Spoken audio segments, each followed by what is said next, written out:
To enjoy this episode of Forensic Tales ad-free, check us out on Patreon. Patreon.com/Forensic Tales.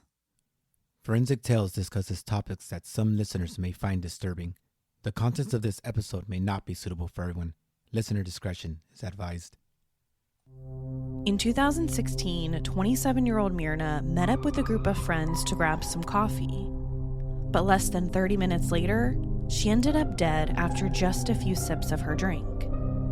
No one had any idea what could have happened to her at the coffee shop, until forensic evidence raised some serious and deadly suspicions. This is Forensic Tales, episode number 226, The Murder of Mirna Salihin.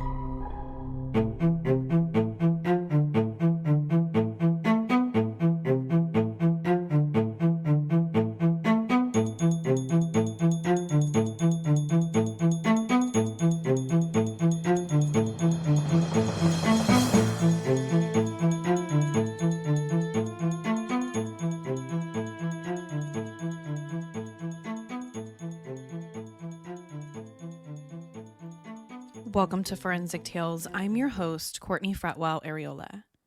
Forensic Tales is a weekly true crime podcast covering real, spine-tingling stories with a forensic science twist. Some cases have been solved with forensic science, while others have turned cold. Every remarkable story sends us a chilling reminder that not all stories have happy endings. As a one-woman show, your support helps me find new compelling cases, conduct in-depth fact-based research, and produce and edit this weekly show. You can support my work in two simple ways. Become a valued patron at patreon.com/Forensic Tales and leave a positive review. Now, let's get to this week's episode. On January 6, 2016, 27-year-old Mirna Salihin met with some friends at an upscale coffee shop in Jakarta, Indonesia. She planned to spend the afternoon catching up with one of her longtime friends, Jessica Wongzo. The two hadn't seen each other in a while, and there was no better place to catch up than at a trendy coffee shop in town. However, she suddenly collapsed after one sip of her iced coffee. Hours later, she was pronounced dead. Was it a strange coincidence? Or did someone slip something into her coffee? Mirna Salihin was born on March 30th, 1988 in Jakarta, Indonesia, the country's capital and largest city. She grew up with a twin sister and was the daughter of a very successful businessman. The success of her dad's business meant that Mirna and her twin sister experienced what anyone would describe as an upper-class and comfortable childhood. Anything those two girls wanted, they got. The money also meant Mirna and her twin sister attended one of the country's most prestigious high schools, where they both became fluent in English. After Mirna graduated from high school in 2007, she attended design school at the Billy Blue College of Design in Sydney, Australia. It was one of Australia's most well-known design schools and was every bit of Mirna's dream. Even from a young child, she knew she wanted to grow up to become a graphic designer. So being accepted to Australia's most well-known design school was a big deal to her and her family. But it also meant she would be far away from her dad and twin sister. Fortunately, though, her boyfriend also got accepted to college in Australia, so at least she had him. While studying in Sydney, Mirna met a lot of new friends who were also from Indonesia. It wasn't uncommon for students from wealthy families to attend school abroad in Australia. So it didn't take long for her to meet a great group of friends who were her same age and shared her same interests. Plus, Mirna was just the kind of girl who made friends easily. One of Mirna's closest friends she met while away at college was a girl named Jessica Wongzo, who was also from Jakarta. The two girls were both design majors and came from wealthy families, so they became fast friends. They also became so close to two other Indonesian girls, Hani and Vera, who did almost everything together. But like so many other friendships their age, Jessica and Mirna's seemed to taper off a little bit when college graduation came around. Jessica planned to stay in Australia, even becoming a permanent resident because her dad owned a business there, while Mirna decided to return home to Indonesia with her boyfriend. Their friends Hani and Vera also went back. Jessica and Mirna did their best to stay in contact despite being hundreds of miles apart. They texted each other and talked over social media, and they even promised to see each other. But as time went on, they both seemed to move on with their adult lives, something that's pretty common for one-time college friends. Mirna had her mind set on marrying her boyfriend and starting a family. She sometimes talked about opening up her own coffee shop someday because she loved coffee so much. Mirna was what you would describe as a, quote, coffee snob. On the other hand, Jessica was struggling and living a much different life. She had an on and off again boyfriend named Patrick, who most of her friends didn't like. And she was reportedly suffering from a drug and alcohol problem that eventually caused her to lose her job. In 2014, Mirna went back to Sydney to visit with some of her old college friends, including Jessica. Even though the two of them had drifted apart over the last couple of years, Mirna hoped the visit would bring them closer together, but that's not exactly what happened. During that 2014 trip, Mirna and Jessica met up for dinner to catch up with each other on their lives since college. Mirna asked Jessica if she was dating anyone, and Jessica told her about her on and off again boyfriend, Patrick. But however Jessica described Patrick didn't seem to impress Mirna. In fact, after hearing about their relationship, Mirna told Jessica that she was too good for him and she should break up with him. Now, on the surface, this was just a typical conversation between two old college girlfriends. Each talks about their relationships, and that's it. But Jessica didn't seem to take it that way. Yes, she talked about how bad her relationship was with this guy, but she didn't feel like Mirna knew the whole story or that she was too quick to judge. So that's when Jessica apparently got up from the table and stormed out of the restaurant without paying and leaving Mirna by herself. At that point, it seemed like the friendship might be over for good, and the two girls went their separate ways.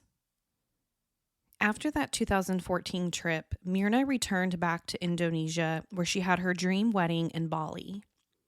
Because of the fight they had in Australia, Mirna decided not to invite Jessica.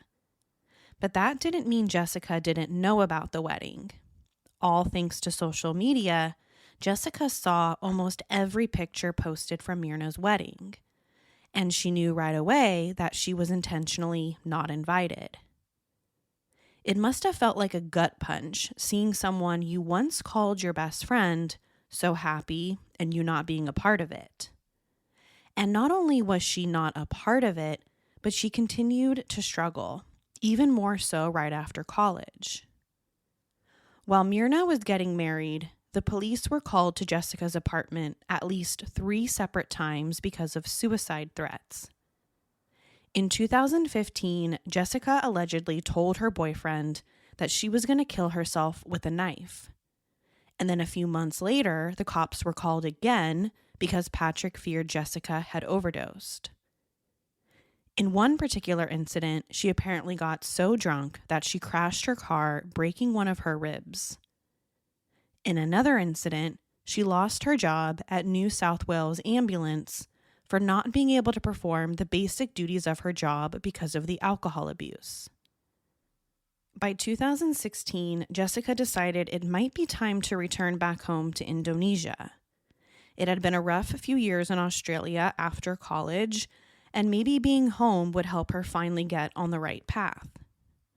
So in December of 2015, before the move, Jessica texted her friends back in Indonesia that she was planning on coming home and wanted to see if everyone could get together, maybe grab some drinks or dinner. The text was sent to Mirna, Hani, and Vera, and the girls eventually decided to meet up for coffee and drinks. On January 6, 2016, Jessica, Mirna, Hanny, and Vera planned to meet up at an upscale coffee shop in Jakarta, the Oliver Cafe inside a trendy shopping mall. The plan was for the three girls to meet up around 5, and Vera would come meet a little bit later since she didn't get off work until after 6. It was supposed to be just a casual thing, so the exact time the girls got there wasn't really a big deal. But Jessica got to the coffee shop a lot earlier.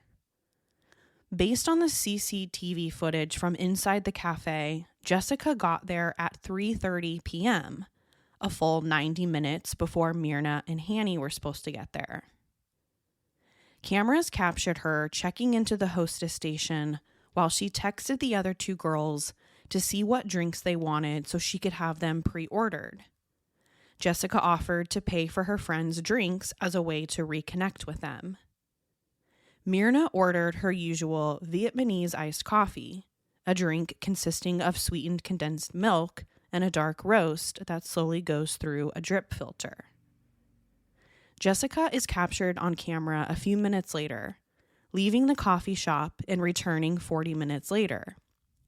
This time, she was carrying 3 large Bath & Body Works shopping bags, all containing small bottles of liquid soap. They were supposed to be gifts for the girls, another way to try to rekindle things. Once again, Jessica checked in at the front of the coffee shop before being led to a table, table 54. After sitting alone in the large booth for a couple of minutes, she went to the counter to order the drinks at 4:18. The drinks arrived at the table at 4:24, 2 cocktails and an iced coffee. The cocktails were for her and Hanny, and the iced coffee was for Mirna. Additional cameras from inside the cafe captured Jessica putting the 3 large shopping bags on the table, blocking her and the drinks from the camera's view. During this time, Jessica made several movements over the bags and drinks, but none of them could be clearly seen by the cameras. She also opened her purse and looked around. She then changed seats at least twice and seemed to be fidgeting with the bags. Then several minutes later, she placed the shopping bags on the seat next to her. Since the bags were blocking the drinks, it was impossible to know what exactly she was doing or why she even put the bags on the table to begin with. It was a rather large table with plenty of room for the bags to sit on the booth or even on the floor. At no point did anyone else approach the table or touch the drinks. At 5:15, Mirna and Hanny arrived at the cafe together and went directly to the table where Jessica was already seated. Between the time that Jessica got the drinks and when Hanny and Mirna got there, the drinks had sat out for a total of 52 minutes. Cameras captured Jessica giving both of the girls a big hug when they got there, and then they all sat down together at the table. Jessica told her friends that she went ahead and ordered the drinks, and they were already at the booth. She handed Hanny the cocktail and Mirna the iced coffee. Mirna was the first to grab her iced coffee, but right away she sensed something was off. The drink tasted terrible and nothing like it was supposed to.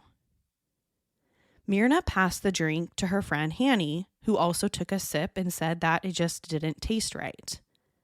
She asked Jessica to taste it, but Jessica said she didn't want to. Within 2 minutes of taking the first couple sips of her iced coffee, Mirna fell off the chair and began to convulse and shake on the floor, with foam coming out of her mouth. Thinking Mirna was having a seizure or some type of other medical emergency, the cafe staff immediately ran over to Mirna and called for an ambulance. Hanny and Jessica also both got up from the table to stand around their friend. Hanny kept calling out Mirna's name to get her to come around and snap out of it. But Jessica's behavior was noticeably different. Instead of kneeling down to the ground with her friend, she seemed more interested in blaming the cafe staff for what was happening. While Mirna continued to convulse on the floor, some of the staff tried performing CPR the best they could. But everyone was too late. 27-year-old Mirna was pronounced dead as soon as she arrived at the hospital, which was only 5 minutes away. She was dead less than 1 hour after taking a few sips of her iced coffee. Mirna's sudden death completely shattered her family and new husband. No one could quite believe when they found out what happened, including her father and twin sister. It just didn't make any sense. How does a seemingly healthy 27-year-old young woman suddenly die after meeting up with some friends at a local coffee shop? There just had to be more to this story. Now, the first thought was that this was some type of accident. Maybe something accidentally poisoned Mirna's drink, a bad or expired ingredient. So back at the cafe, the staff began searching around the kitchen to see what could have caused Mirna to get so sick so quickly. They checked the ingredients labels, the kitchen, and even the freezer. But they couldn't find anything unusual. None of the other 10 iced coffees they served that day had any problems with them. It seemed to be only Mirna's drink that had something in it. According to one of the waiters who smelled Mirna's drink, it had a strange orange color. He described it as looking like turmeric had been put in it. And when he smelled it, it smelled awful, although he never tasted it. That's when Mirna's family started to become suspicious. Why was her iced coffee the only one that seemed bad? Right away, the police wanted an autopsy to be done, but Mirna's family refused. Because of religious reasons, Mirna's body never received a full autopsy, like you'd probably expect to see here in the United States. Like most of Indonesia's population, Mirna's family was Muslim. And as people who practice the Muslim faith, autopsies aren't routinely performed to avoid violating the religious rules against disturbing the body. So Mirna's family declined the full autopsy.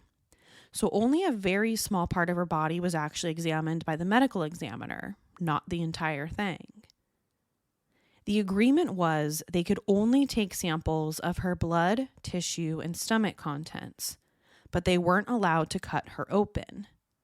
So that meant they couldn't fully examine her heart, brain, or lungs.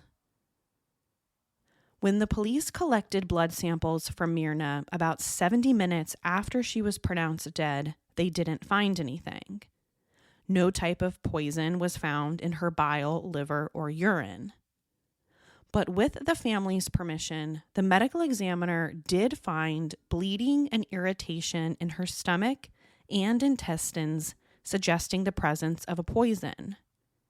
There was also blackening on the inside of Mirna's mouth, and when they examined her stomach contents 3 days later, they found a small amount of cyanide in her system. The police went back to the cafe, but unfortunately, the iced coffee that Mirna drank had already been thrown out, so they weren't able to test it for cyanide. This meant there was no way of knowing exactly where the cyanide came from. They also considered the possibility that someone working in the cafe might have slipped the cyanide in her drink. But they didn't find any evidence on the CCTV cameras of anyone messing with her drink. And after the drinks were delivered to the table, no one touched them. While they were at the cafe, the investigators interviewed all the staff working that day, and several of them commented on how strange they thought Jessica was acting. Unlike their other friend, Jessica seemed just cold and almost standoffish. It wasn't your typical behavior of a friend to witness their other friend dying right in front of their eyes. The staff also told the police that Jessica kept yelling at them, saying that they were the ones who put something in her drink. This was also strange because at this point, everyone just thought she was having some type of medical emergency. There was no reason to suspect anyone put anything into her drink, so she sort of inserted this narrative all on her own. In the police's mind, this all added up to one thing. Jessica was the one who put cyanide in Mirna's iced coffee. Mirna's family also suspected it was Jessica. Their suspicion about her started right when they got to the hospital. When they got there, Hanny and Jessica were already there, but their behavior couldn't be more different. Hanny was hysterical, not just because she lost one of her best friends, but also because it happened right in front of her own eyes. But Jessica seemed completely calm, almost disconnected from everything. Then after Mirna's death, Jessica allegedly sent Mirna's twin sister a really strange article about toxic iced coffee, basically suggesting that the coffee she drank might have already been bad and wasn't because someone did anything to it. Investigators questioned Jessica about Mirna's death on 5 separate occasions. But the one thing they weren't able to do was determine if Jessica had any access to cyanide. Because the whole thing was considered a medical emergency at the time, the police never had a chance to search Jessica or any of her belongings that day. So, if she did have access to cyanide, she would have likely gotten rid of it before she was ever questioned by the police. On another strange note, Jessica allegedly threw away the pair of jeans that she wore that day. Her mother later claimed she did it because they had a tear in them, but either way, the clothes she wore are now long gone. In the CCTV footage from inside the cafe, Jessica was seen repeatedly rubbing and scratching her hands. A common symptom of handling cyanide is skin irritation and itchiness. But this is just pure speculation. There's absolutely no proof that Jessica ever handled cyanide because it was never found in her possession. There was also the question about how she could have gotten access to it. For someone to buy cyanide in Indonesia, you need a specific reason, and the sale is always documented. This basically helps to make sure that whoever's buying it actually needs it, and that there's going to be proof of the sale in something, or in the case of something like this happening. But despite the police's best efforts, they never found any evidence that Jessica had purchased it. There was no proof of sale. The only rumor that seemed to spread was that she might have gotten it illegally from a fishing village. At the time, some fishermen used cyanide because it helped slow down the fish, making them easier to catch. But again, that's just pure speculation. Someone as wealthy and resourceful as Jessica could have gotten it some other way. It wouldn't be the first time someone's gotten their hands on illegal cyanide. As part of their investigation, the Indonesian police got their hands on a lot of documents talking about Jessica's not-so-great life in Australia. They included a restraining order that her ex-boyfriend Patrick had filed against her. There were reports about at least 4 previous suicide attempts that required hospitalization. Jessica was also accused of displaying threatening behavior to coworkers. And of course, there were the police reports from that car accident that she caused when she was drunk. All of these documents seem to point out just how unstable Jessica was at the time. So the theory became that Mirna had the life that Jessica always wanted but didn't have. She wanted to be in a steady, healthy relationship, but the boyfriend she once had filed a restraining order against her. On the other hand, Mirna was married and had a dream wedding in Bali. Jessica suffered from depression and she suffered from substance abuse, while Mirna hardly drank and always seemed happy. So the story eventually became Jessica was jealous of Mirna, and the only way to address this jealousy was to kill her. And when Jessica arrived back in Indonesia, the plan all along was to murder her. So 3 weeks after Mirna died, on January 30th, 2016, the police arrested Jessica outside a hotel that she checked into without telling anyone. She said she was there trying to hide out from all of the media surrounding her house. But Mirna's family believed she was trying to flee the country. Either way, Jessica was charged with premeditated murder, which carries a maximum sentence of the death penalty, which in Indonesia means death by a firing squad. Mirna's family was fully on board with the death penalty. Even though Jessica was once best friends with Mirna, they wanted her to pay the ultimate price for what they believed she did. They also didn't have any doubt about whether Jessica was guilty or not. There wasn't any other explanation as to how the cyanide ended up in her drink. Even Mirna's husband told the authorities that he never felt comfortable with Mirna hanging out with Jessica alone. Anytime they saw each other, he or another friend would go with her. And that's exactly what happened on the day she died. Mirna didn't want to see Jessica by herself, so she brought a friend with her. The death penalty was eventually taken off the table by prosecutors after an agreement was made between the Australian and Indonesian governments. Although Jessica was originally from Indonesia, she was also a legal resident of Australia at the time, which doesn't allow the death penalty. The case instantly became a media sensation all throughout Indonesia. Even the rest of the world became captured by the story.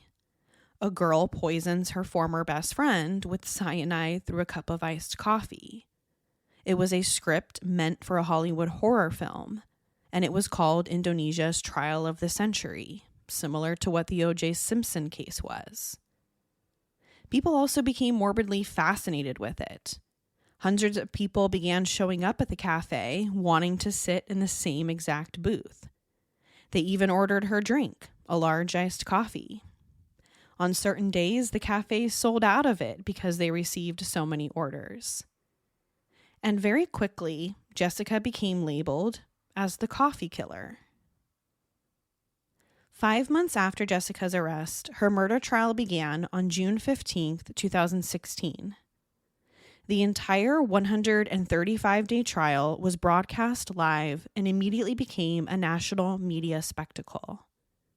More than 500 police officers were on hand, not just for security, but also to separate the two crowds of supporters, those backing Jessica and the family and supporters of Mirna.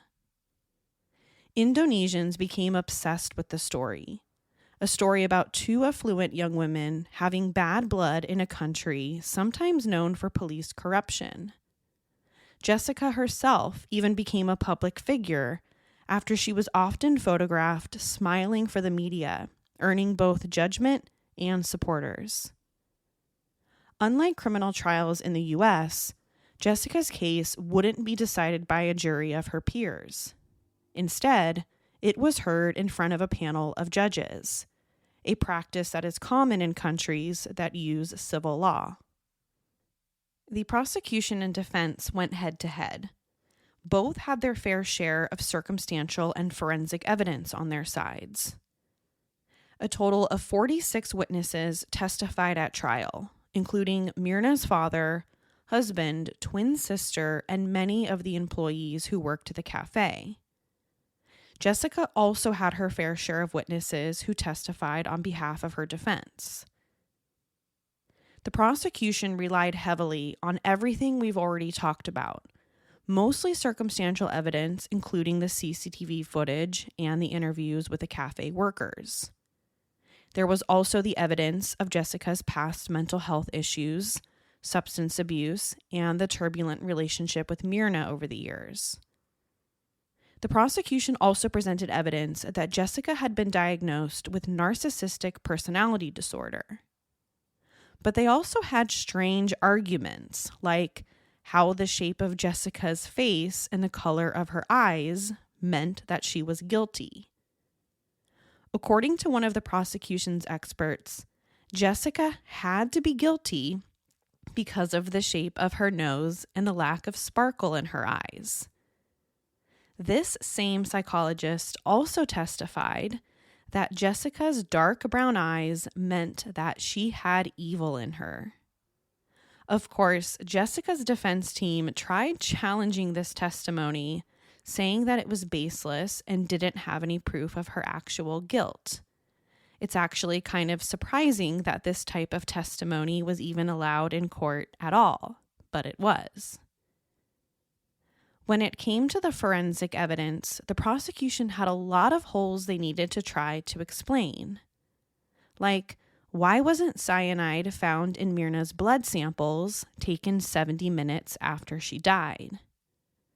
But 3 days later, when they examined her stomach contents, that's when they found trace amounts of the poison, 0.2 milligrams, which is below a lethal dose. According to the defense, that's about the same amount that's in 10 apple seeds.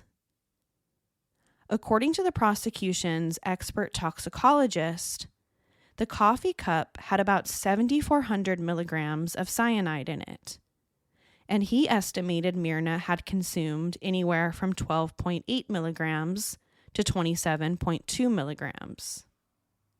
Now, the defense did point out that if there was that much cyanide in the coffee, then anyone else who was around the coffee would have experienced symptoms too. That amount would have been enough to give off fumes, yet Hanny, who also tasted the coffee, had no symptoms.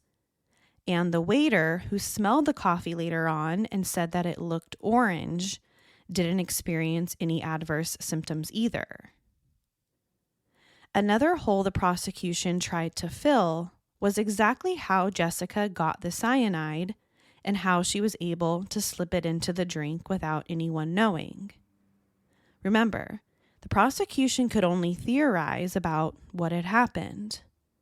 Jessica put the 3 large shopping bags on the table at the cafe so that no one would see her tampering with Mirna's coffee. Then once she was done, she put the bags on the floor. But that's only a guess at best. None of the cameras actually caught her doing any of that, and there was no proof she ever bought cyanide or had it in her possession. Jessica's defense team introduced a new theory and a new suspect at trial, Mirna's husband, Arif. They claimed that one of the baristas from the cafe came forward to say that he was paid money by Arif to poison Mirna. However, when this barista was brought to the stand to testify, he denied everything, saying that the conversation never happened. So when that theory seemed to fall apart, the defense took a different direction. They pushed back against the idea that Mirna died of cyanide poisoning at all. They said Mirna couldn't have died from cyanide poisoning because there was no toxicological evidence of her actually ingesting cyanide. And while there was some cyanide found in her stomach, it wasn't enough to kill her. They also argued that the only way to conclude if she died from cyanide poisoning was through an autopsy. But, as we already know, because of religious reasons, her family refused to have one done. So again, according to the defense, there's absolutely no forensic proof. The defense also challenged the police's investigation of the case. The first thing was that the cafe didn't seem to have any camera footage of the police actually removing the alleged poisoned coffee from the scene. Yet, they seemed to have every footage of Jessica from that day. They also argued how the police poured the coffee into a different bottle, but couldn't produce the chain of evidence indicating when they did it or the details about it to show that there wasn't any type of contamination. Another strange part when it comes to the forensic evidence was Mirna's skin color. According to the medical report, her skin turned blue shortly after she was pronounced dead. However, the defense team argued that this seemed to contradict what we know about cyanide poisoning. Typically, when someone is poisoned with cyanide, their skin turns a reddish color. They don't turn blue. So this was yet just another one of the defense's arguments to suggest that she was never poisoned at all.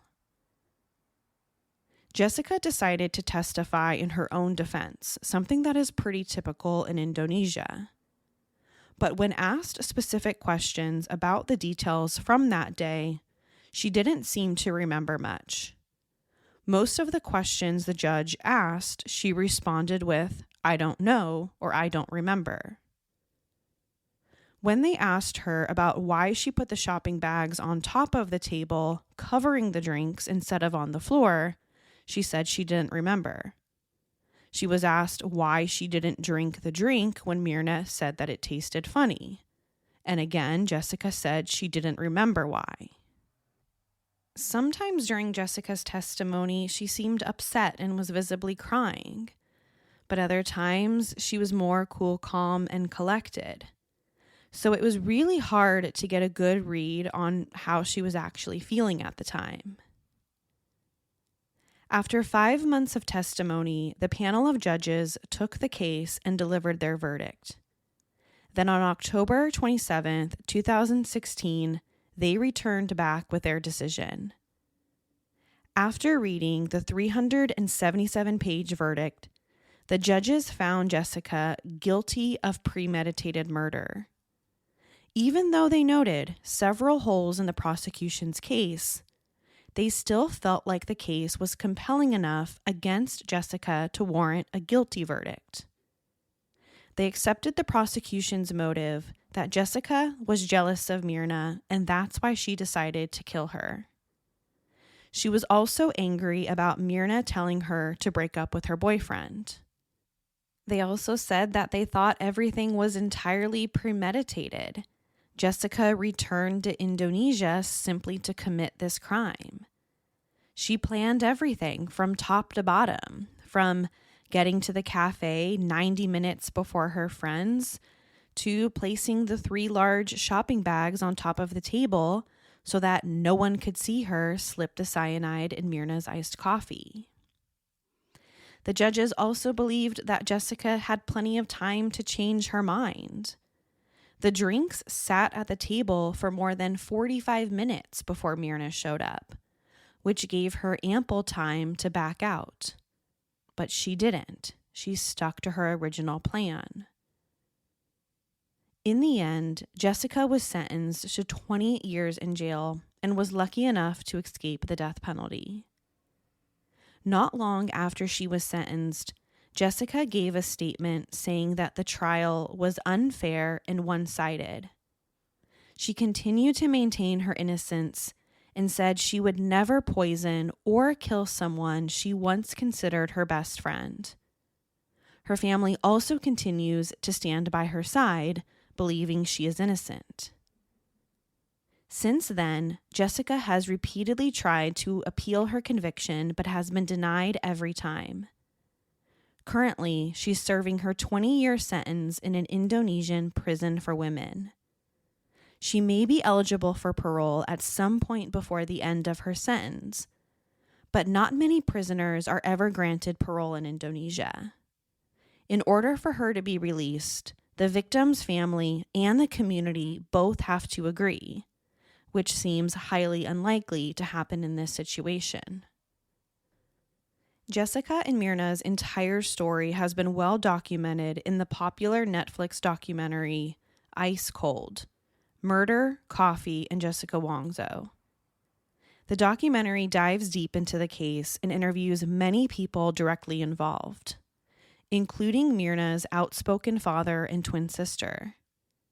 If you're interested in learning more about this story, I really encourage you to check out the documentary and come up with your own conclusions about what really happened.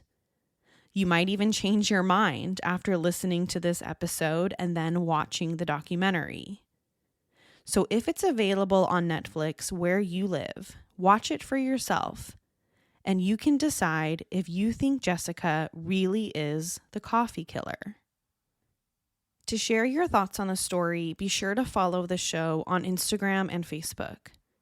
To find out what I think about the case, sign up to become a patron at patreon.com/forensictales. After each episode, I release a bonus episode where I share my personal thoughts and opinions about the case.